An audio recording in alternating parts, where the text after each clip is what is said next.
Hello, everyone. On behalf of the Office of Juvenile Justice and Delinquency Prevention and the United National Indian Tribal Youth Organization, I'd like to welcome you to today's webinar. Our topic is Tribal Youth Action Planning, How to Develop an Effective Action Plan. My name is Kara McDonough, and I'm the Juvenile Justice Program Specialist for the Office of Juvenile Justice and Delinquency Prevention. I'll serve as your moderator today. We're going to be talking today about effective action planning. This is one in a series of webinars that's part of the Today's Native Leaders Initiative. The initiative is a partnership between OJJDP and Unity, and it involves a series of webinars, including a webinar on how to develop an effective youth council that happened in September that's now archived. We're going to keep all of these webinars in these series archived on our NTTAC online university if you want to show it to your youth council. So we would love for you to take full advantage of that. We also have other webinars if you are a staff person of a youth program that serves tribal youth. You can also go to our other webinars at the tribalyouthprogram.org. Today we're very thrilled to have panelists Lynn-Ann Yazzie from Today's Native Leaders. She works with Unity in Mesa, Arizona, and Leslie Locklear, who is a doctoral student at the University of North Carolina, Chapel Hill. She also serves on the executive board of Unity and is a 25 under 25 honoree. So we're going to hear now from our National Training and Technical Assistance Center representative, Michelle Duhart-Tong, who's going to share with you a few features of Adobe Connect. Thank you so much, Kara, and welcome to the esteemed panelists, Ms. Yazzie and Ms. Locklear. Good afternoon, everyone.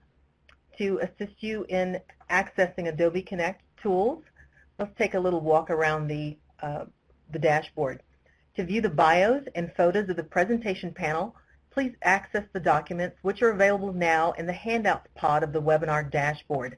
The handouts pod is directly above the chat window. To send a chat message to me, your host, a panelist, or another attendee, click the menu icon in the upper right corner of the chat pod, choose Start Chat With, then select Host, Presenters, or Specific Attendees. 2, type your message into the text box, and 3, hit Enter or click the message bubble icon to send. For those of you participating in today's webinar as a group, welcome, but please take a minute and help us count. Go to the chat window and type in the name of the person registered and the total number of additional people in the room with you today. This will help us with our final count. Again, if you're viewing with a larger group, please type in the name of the person registered and the number of additional people joining you today. In approximately 10 business days, this event will be archived on the OJJDP Online University. You can access the online university by typing in www.ojjdpou.org. At the conclusion of today's presentation, there will be an opportunity for a Q&A. In the interim, use the chat feature to send your questions as they arise. We will be using the Q&A at least 2 or 3 times, actually, during the hour. Additionally, there will be one poll question. Please take the opportunity when the poll question presents to respond. Lastly, you will be provided with a link to take a 5-minute online survey about today's presentation. This information is used to assist in the future planning and training. We appreciate the time. And finally, this event again will be archived in OJJDP's Online Training Center. So, without further ado, I'd like to introduce you to our presenters for the Youth Action Planning, Develop an Effective Action Plan. Ms. Leslie Locklear. Hello, everyone. My name is Leslie Locklear. I'm a member of the Lumbee and Waccamaw Siouan tribes of North Carolina, and I'm currently a doctoral student at the University of North Carolina at Greensboro. I've had the distinct honor of serving on the United National Indian Tribal Youth Executive Committee for 2 years, and I'm currently a 25 under 25 honoree with Unity.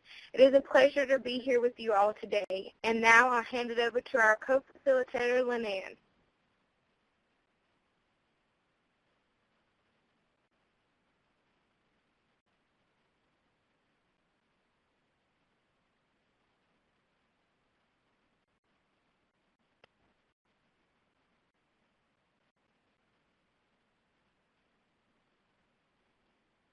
Hello, everyone.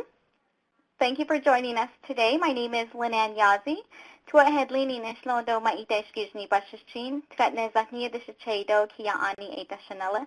I just introduced myself in Navajo. I'm originally from Chinle, Arizona, and I'm currently on the Unity staff. I'm serving as the project coordinator for our Today's Native Leaders project. And I'm so glad that you could all join us today. And to get us started in a good way, I'd like to ask Leslie to say a prayer, please. In our native way, we typically open our sessions with a prayer of thanks to the Creator. I'm going to offer up thanks, and I'm going to ask that you do so in your own way to the Creator. Dear Creator, thank you for bringing us together today. Thank you for all ensuring that we are here in attendance and that we impart our knowledge on those who are willing to listen, those who are opening their hearts, and those who want to learn more about how to build their youth council. Be with us, Creator, as we go throughout this training, and also lead us and guide us so that we share it with many others. Thank you. Amen. Thank you, Leslie. So we're going to go ahead and get started with our youth action planning, the title of our webinar, and developing an effective action plan. So we have 3 objectives that we would like to present today. And the first one is to provide steps for action planning and review the potential benefits for your youth groups or your councils. The second is to describe our Today's Native Leaders 10-step action planning process. And the third is to share some upcoming events for Unity and TNL. So to get us started, I'm going to ask Leslie to discuss a little bit further in detail about action planning. So many of you have participated in action planning before, and you may not even know you were doing it. Simply put, action planning is a process that helps you and your group or youth council focus on the steps you need to take to reach your goals. Action planning helps to ensure that you not only reach your goals, but you do so in an organized and efficient manner. There are many, many benefits to action planning. Not only does it help you organize yourself as a group, but it can also help your youth council focus your ideas and create clear steps to help you plan and implement your project or idea. Having an action plan also helps you to get your work done efficiently and effectively, especially with those groups that are much larger. Action planning can help you stay organized. There are many ways to create an effective action plan, and that's what we're going to discuss today. But some more benefits of effective action planning is that you may find that not everyone in your youth council or youth group is fully invested, especially if it's a large group and especially if they don't understand the goal. Action planning helps others to see their role and motivates them to get involved. Action planning can also help mitigate any disagreements because there's a clear decision-making process and framework and a clear path to follow when you're making any decisions. Action planning also has many other benefits. By having a clear plan, everyone understands the important role that they play, and they will be more committed to the goal. Action planning helps to unify your youth council or youth group into one group with one goal so that everyone is reaching for the same thing.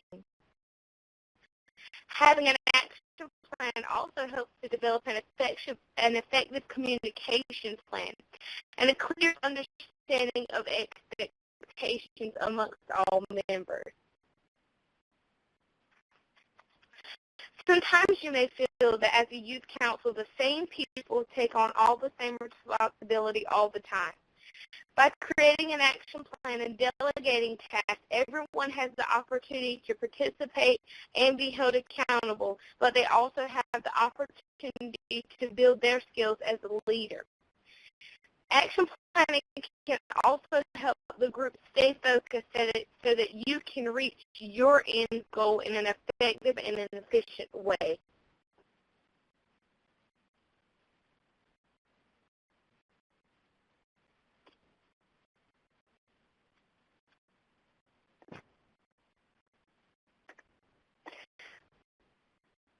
We would love to hear from you at this time. So how often do you and your youth council, if you have a youth council, use action planning to achieve your goals? If you are with us today and you're not part of a youth council, perhaps you can answer the question from the perspective of a youth group that you may be part of. Wow, it looks like, okay, 60% are, oh, okay, we still have the responses coming in now. We'll give you a few minutes. This is really helpful for the presenters as well, so they know how to tailor their comments, whether you all are already using action planning. Okay, so it looks like just a small percent say they always do, and a small percent say they rarely do. And then in the middle, we've got 40% who use it somewhat, and 30% who use action planning often. Well, thanks very much for giving us that feedback.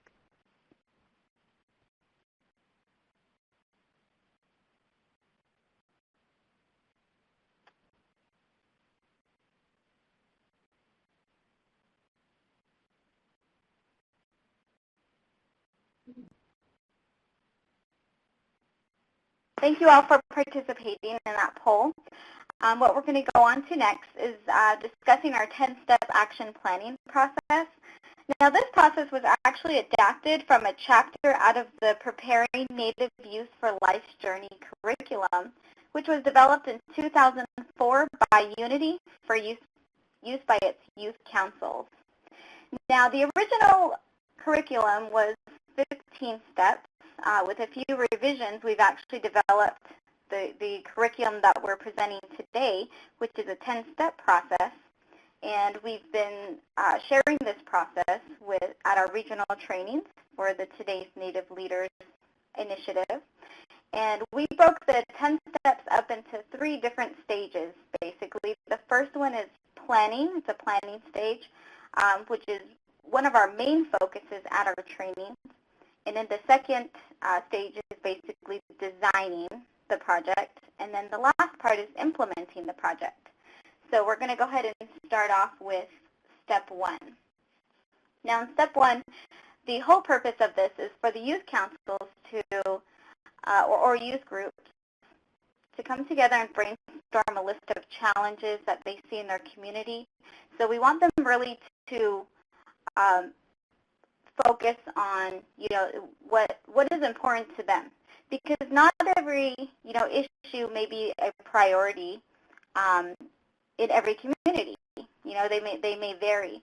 So when we walk the students or the youth through these steps and ask them to brainstorm, we really want them to do it from their perspective and their experiences.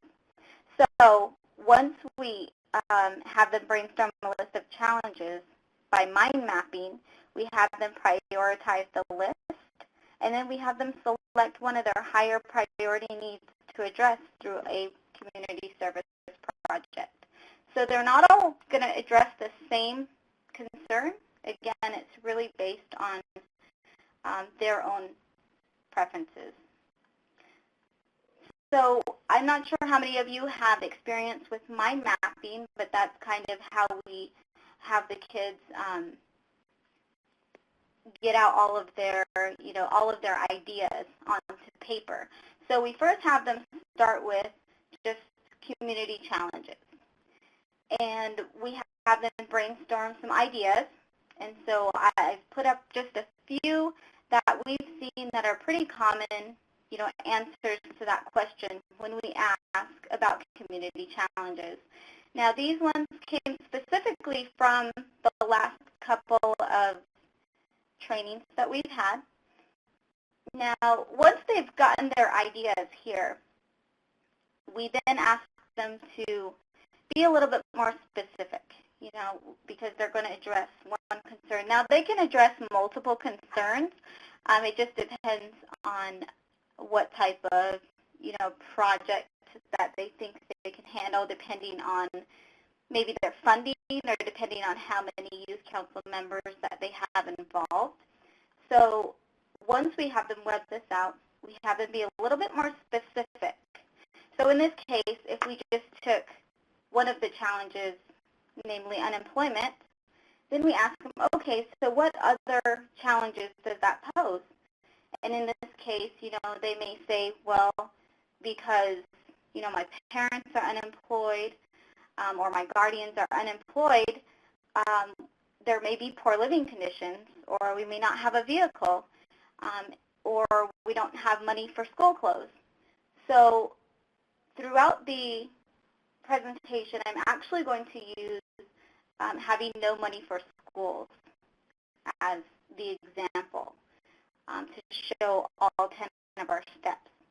So once the youth have gone through this mind mapping process of selecting a challenge to address,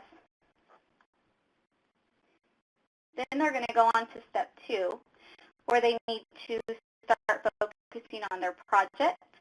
They're going to develop some project criteria.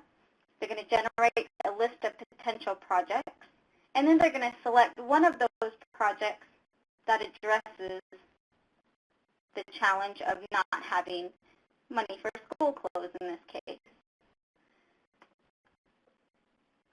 So in regards to the example of some project criteria they may develop, this is an example of that step, is considering safety. They want to make sure that all people who are participating in their project, have a certain level of safety that they want to be concerned with. So we also want to take into consideration school, because a lot of our youth are either in high school or in college, and we don't want to take a lot of time away from their school. So we have them, consider that. Possibly making one of their project criteria not missing more than a day of school. We also want them to take into consideration who's going to benefit from their project. How much is the project going to cost? A lot of youth councils are always, they're constantly fundraising. And so it has to be realistic for them. If it's something where they have a budget from their tribal council and they can afford to spend $5,000 on a project, that may be different from a youth council who does not get funding from, any of their sources, so they have to rely solely on their fundraising. So we want them to make sure that they have an understanding of how much can we afford to put into a project. Next is location. So usually these projects are taking place within their community, unless they do outreach to other youth councils. And for example, urban youth councils who may have, be in an urban area, so they're going to have to decide whether they want to hold their project in an urban area or maybe back home in their own communities. And then finally, we'd like them to consider deadlines. We should always have in mind, how long is the project going to take us? Now, once they develop this project criteria, then they're going to need to make a list of potential projects. And they can do this, again, through a mind mapping exercise, where they can just list all possible ideas. And these are just examples pertaining to the community challenge that some families don't have money for clothes. So these lists of generated ideas are just, asking local businesses for clothing donations, get clothes from celebrities. Now, we just put a whole bunch of different ideas here. It doesn't mean that they're going to use every one of these ideas, but we want the kids to be able to express all of their ideas. So once they come up with the list of potential projects, they have to, amongst themselves, decide, okay, which one do we want to do? So in this case, the example we're going to use is organizing a back-to-school clothing drive. Now in step 3, so now that they've figured out what challenge they want to address, they've talked about project criteria, they've selected a specific project, and now they need to write a project objective and description. Now, when we talk about writing a SMART objective, this type of objective needs to be specific, measurable, achievable, relevant, and time limited. So when we say specific, we want to know after we've completed the project, how have we met our goal? And if your goal is not, or if your objective is not specific, then you're not really going to know. That takes us into the measurable part of it. Now you have to be able to say, all right, if we want to collect a certain number of clothes, how many clothes? Just an unlimited amount? Well, that's not really helpful. However, if we say we want to collect 30 pairs of pants and 40 pairs of shirts, at the end, you're able to tell whether you've met that objective or not. Is it achievable? Now, this is where you want to consider your resources, consider the number of people you have involved. For example, if you have a really large project, you're going to make sure that you're going to want to know that you have plenty of support to carry out a project on a larger scale. If you have some, we have youth councils who have members from 5 members to upwards of 40 to 50 members. So really you want to see if it's achievable based on how many people you have in your group and maybe how many resources you have available. Is it relevant? So is this relevant to the community? How is this helping us? Who is it benefiting? Is it relevant to our goals as a youth group? Those are things to consider. Now, time limited, again, this goes back to having deadlines. We don't want a project that's drawn out over some long length of time that doesn't seem realistic. So you want to definitely set time limits.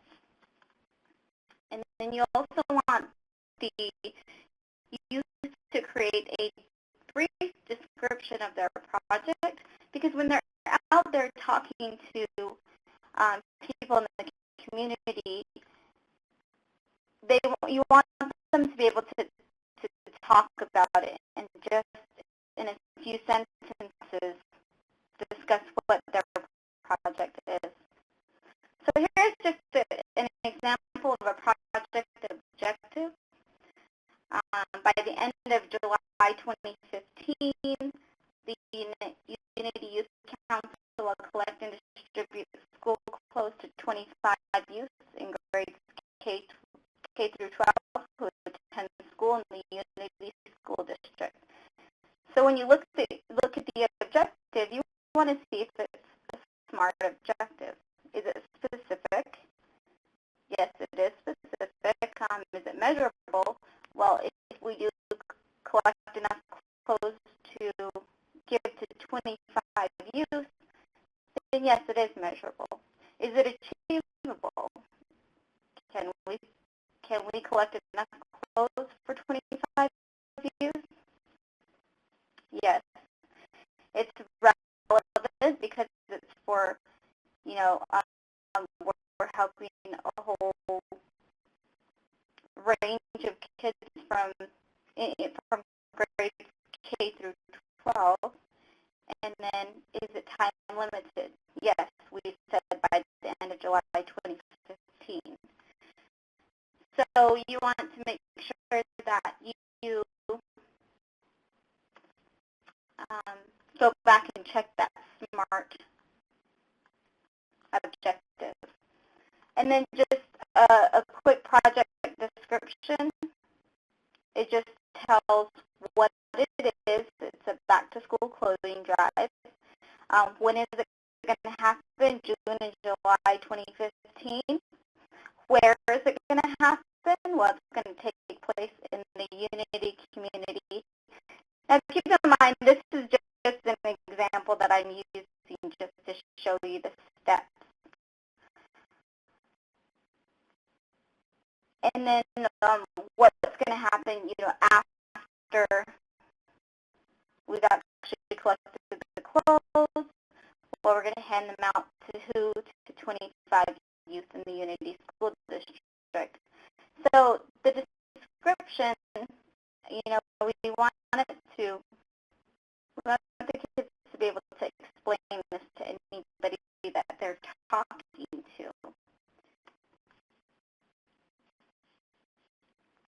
So I'll turn this over to Kara now.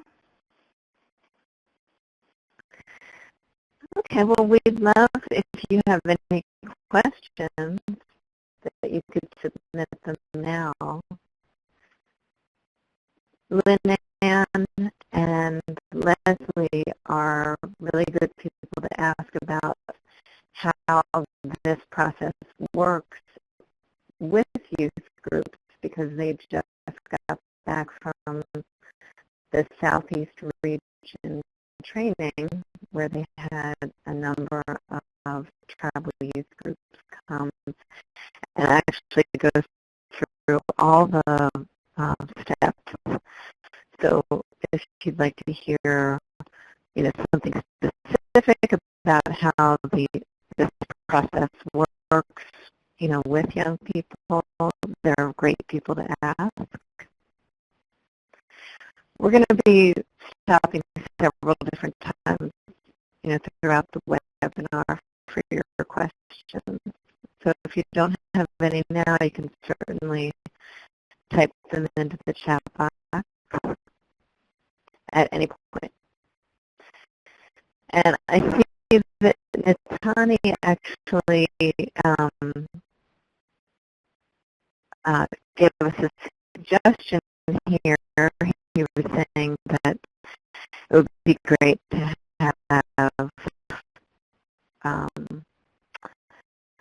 have this webinar be able to be viewed mobilely, which is a wonderful point, given how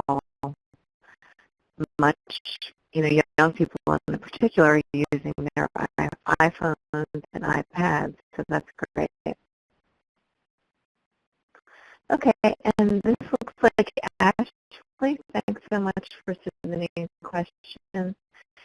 She's asking, what are some of the ways to get members of the Youth Council to become more motivated?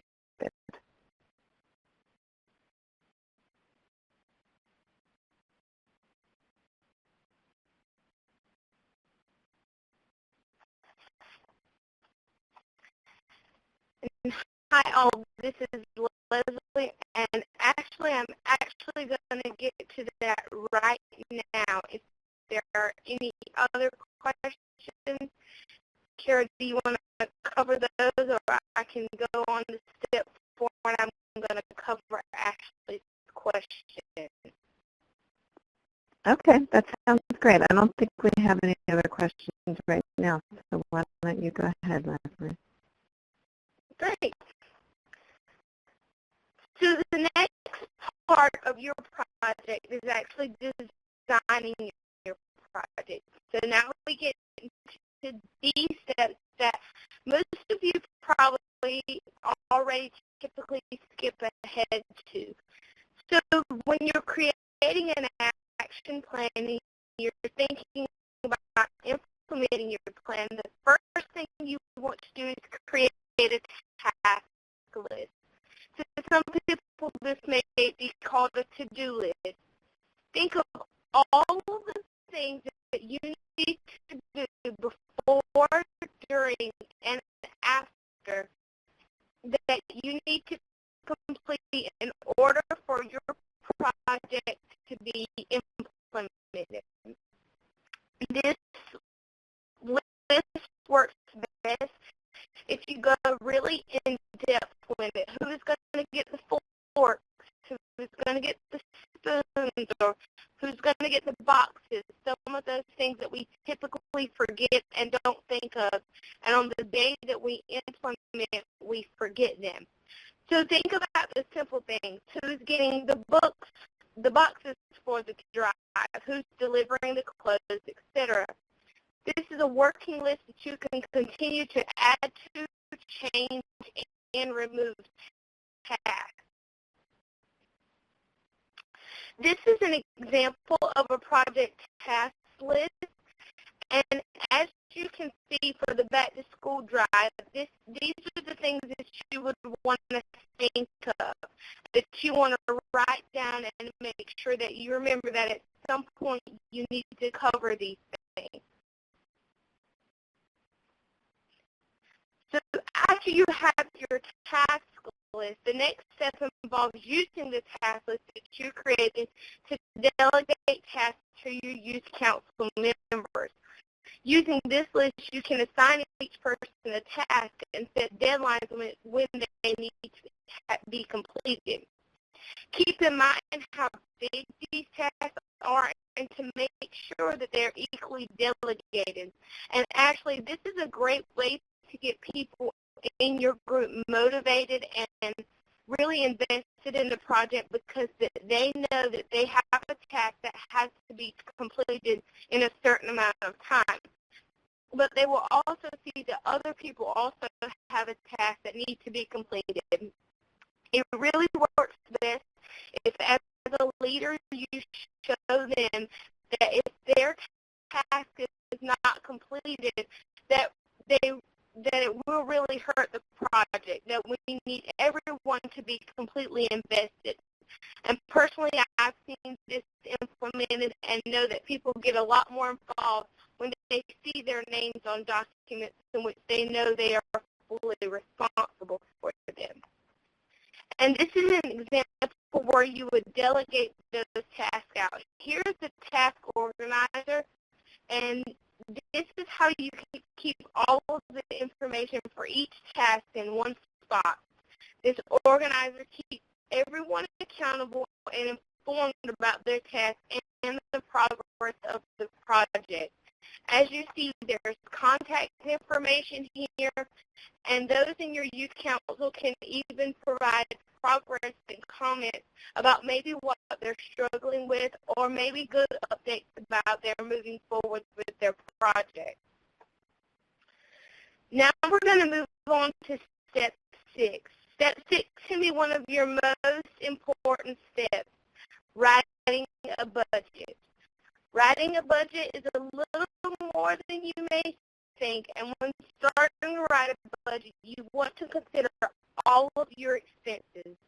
You can easily call different places or use the internet to get an estimated price. As the youth council or youth group, you may rely heavily on donations from your community and in-kind donations, such as volunteers. At the time you're writing your budget, though, these are not guaranteed. Make sure to account for them in your expenses section of your budget.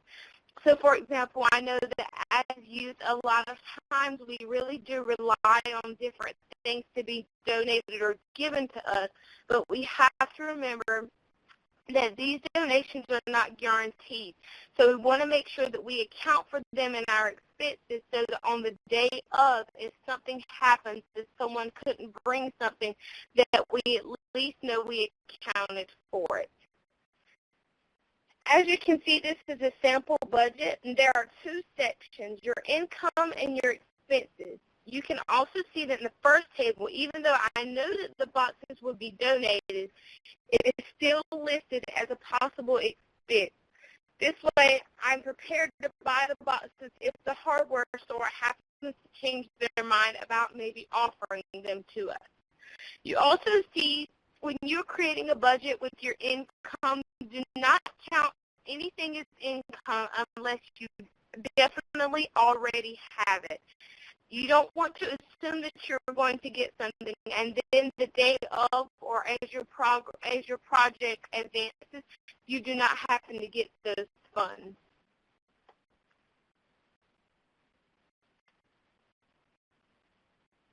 Now I'm going to turn it over to Kara for questions. Okay, I think we'll just go back to actually Ashley's question. I think Lynanne, you would like to address that as well. And her question was, what are some ways to get members of the Youth Council to become more motivated? We know that that's an ongoing question for lots of youth councils, so maybe we can hear your thoughts as well. Yeah, we do actually get that question quite a bit.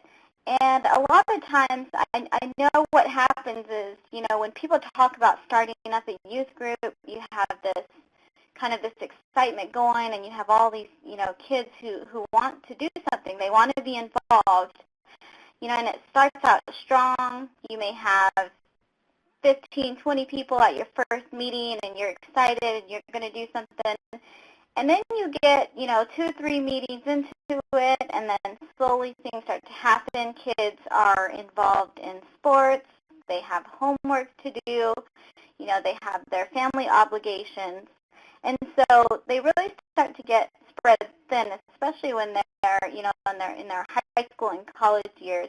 They want to be involved, but there are so many things that they have going on.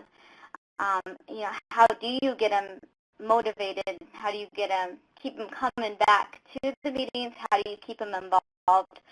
Well, one of the big things when it comes to the action planning process is when the kids are involved in all steps of it, when they get to help decide what issue do we want to address.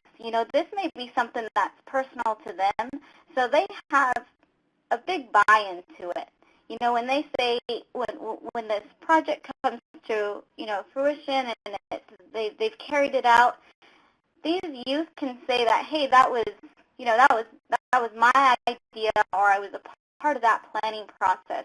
I got to help decide what challenge we wanted to address. I got to help decide what type of project, we were going to do. And just as Leslie said, just holding each one accountable, giving them a task, giving them something specific to do. Not necessarily, hey, show up and help out with our project. That's not specific enough. If you ask them to, you give them a specific job or a task, they tend to be, more involved. They have a goal in mind, and so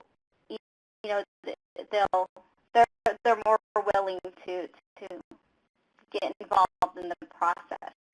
So I think one of the major things is just having the kids buy into what they're doing, and it has to be they have to take ownership of it. It can't be just somebody telling them to do it. They don't have any connection to that. So I guess one of the big things is is trying to get them involved in all the process, the entire process. And the other part is just have food available for them. I know that sounds funny, but in anything that we've ever done, you know, people are going to show up when you're offering food or you have something there for them. Make it be a safe environment. Have them, let them have fun with what they're doing. You know, yes, they're taking care of business. They're, you know, carrying out this project, but it has to be fun for them. You know, have icebreakers. Let them get to know each other. You know, help them create a team. So those are just some of the ways to do that. That's great. Thanks, Lynn-Ann. And I think, you know, that is something that Lynn-Ann and Unity have really done well with our Today's Native Leader trainings in terms of making them really youth-friendly. So having lots of youth input about exactly what happens on the agenda, about what would make it, you know, something really fun for them. We have DJ and music at the training, and like Lynn-Ann said, fun icebreakers. A lot of the feedback that we've gotten from young people as we've done events is how much they appreciate and really like and really value the chance to get to know young people from other areas, and that's a big draw from them. So that means that we have to make sure that we create opportunities for them to you know, get to know those other young people. Icebreakers are a great way to do that. Playing games, making introductions, and they're very motivated. Okay, I think we'll take more questions as we go on. We'll have another break, but for now we'll go ahead with the next part of our presentation.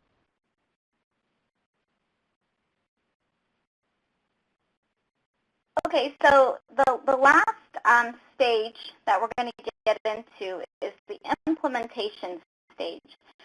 And this happens, well, when we are at the T&L training, we actually go through the first two stages.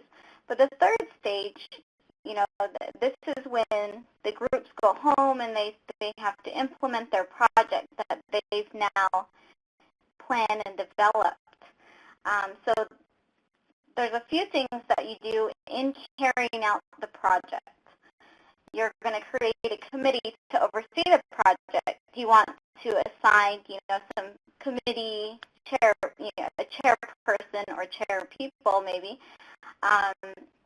to kind of monitor the project as it's happening. So you're going to create a committee to oversee the project.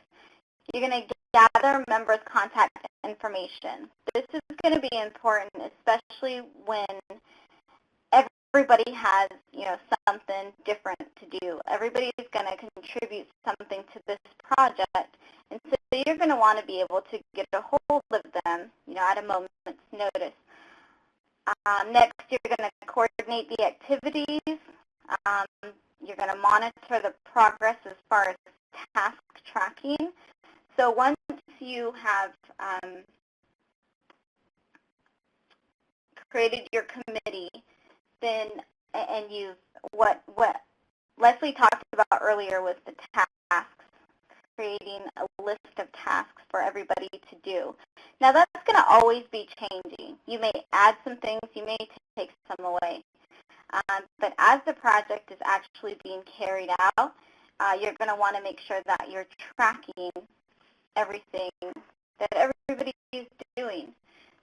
So in the example that I'm showing here, it's just, you know, you're going to say, all right, who's in charge? Well, Ken let him know who's in charge. What is the actual task or activity he's in charge of? Well, he's in charge of advertising the event. So what is he going to need to do? Well, he needs to create and distribute flyers. And so this is just a way of helping the chairperson, whoever's in charge of the project, just kind of track how much of this task has now been completed, what still needs to be done, have there been any problems encountered, so it's just a way to hold various members accountable for what they're doing.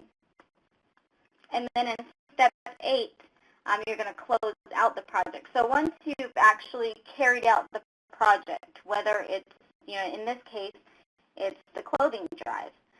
So now we've, followed through and we've completed all of our tasks. We've actually collected all the clothes. We've distributed the clothes to the different youth that we had chosen. We've done everything. We've carried out the project. Now we need to go through the closeout process. And we're going to do this by, in this case, looking at a checklist, make sure that all of our bills have been paid, we borrowed items, did we return them, do we have any leftover supplies? You always want to make sure that you write thank you notes or thank you letters to everybody who's helped out in the process. This just helps with, interpersonal relationships when later on you may be doing another project and you're going to need to approach the same funding resources, or you're going to need more volunteers. So you're going to make sure that, you thank the people who helped with your project. So this is just an example of a project closeout checklist that we use at the training. You want to make sure that you're accounting for all the money that came in and all the money that was spent. So you want to look back on your project budget again. Again, the thank you letters and what remains to be done.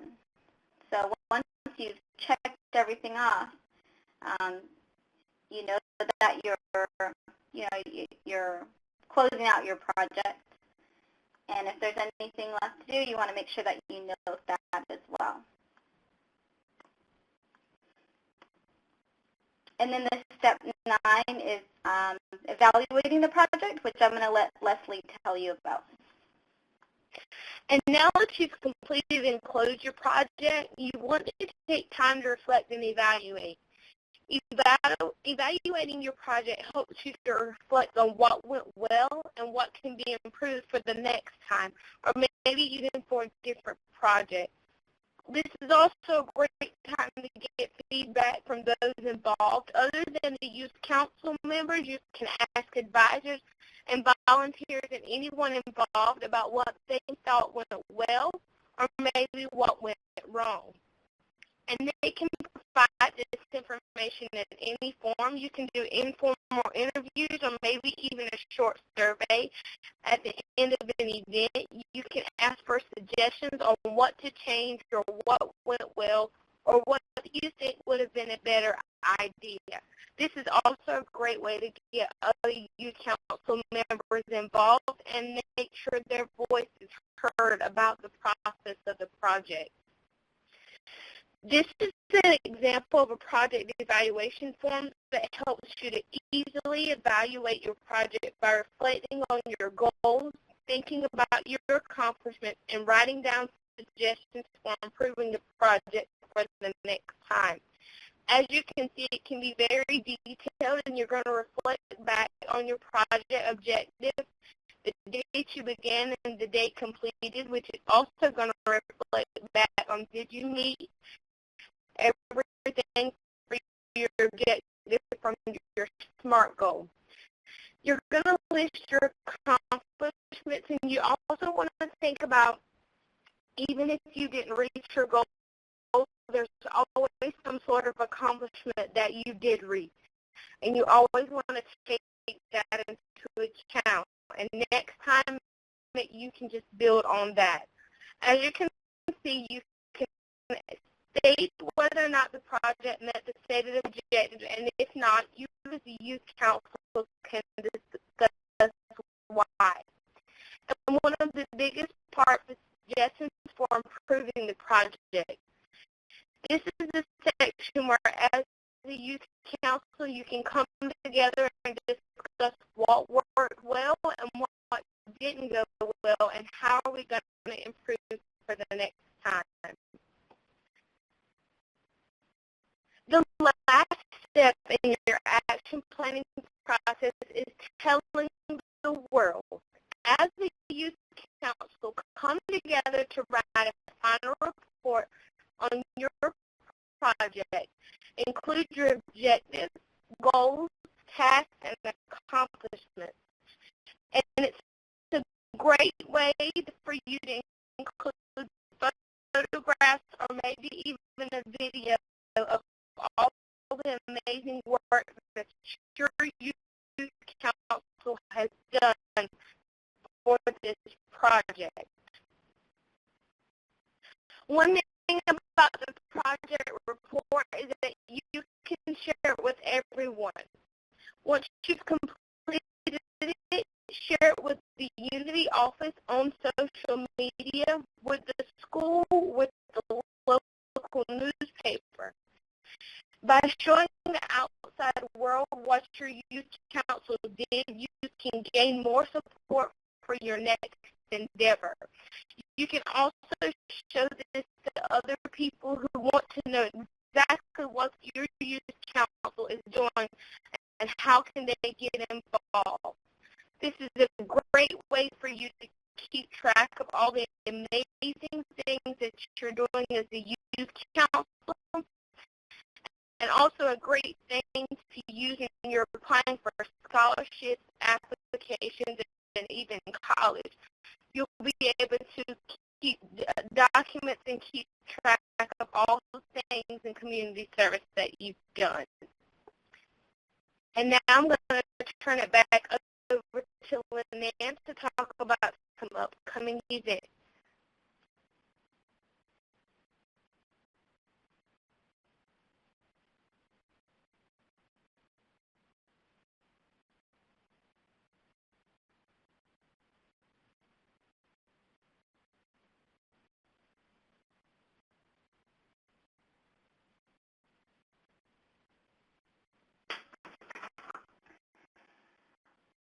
Thank you, Leslie. So we, as a Unity organization, like to be involved, and we have 140 youth councils in 35 states, and we love how involved they get in their communities, in their areas. We try to move our conferences, that being mid-year, and our national conference, and now our Today's Native Leaders regional trainings. We try to move these in different places throughout the United States, so we can involve all regions of Native youth. So just a few upcoming events. We have the TNL regional training coming up in April, from April 10th through the 12th in Rapid City, South Dakota.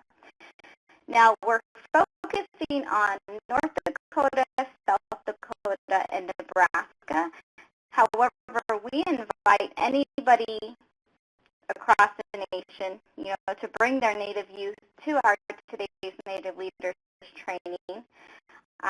They'll get involved in a lot of things that I talked about before, icebreakers, and meeting youth throughout, from all over the U.S. They'll get to experience the 10-step action planning process. And then, so we have that regional training in April. Then we have our Today's Native Leaders Youth Summit, which is going to be in July. of 2015, right before the national conference in Washington, D.C. Then we have the National Unity Conference from July 10th through the 14th, 2015 in Washington, D.C.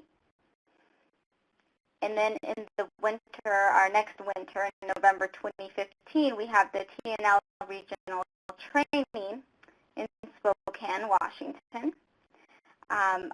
Something that I don't have on there, but it is coming up in February, is also our Unity Mid-Year Conference, which is going to be in February from the 11th through the 15th in Washington, D.C. So I've just listed a few of the major events that we have coming up for today's Native leaders and for Unity. You can always check out our website at unityinc.org to see what kind of events are going on. We like to feature a lot of our, youth councils and the activities that they have currently going on.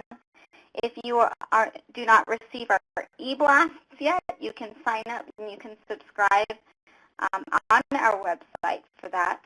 We always provide updated stories.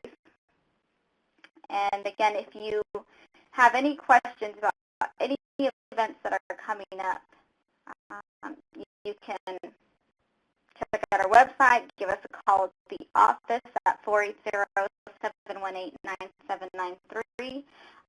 You can always email me if you have any questions about anything at all. But we do have a number of staff here who are, more than welcome to share any information that we have about events coming up. Now,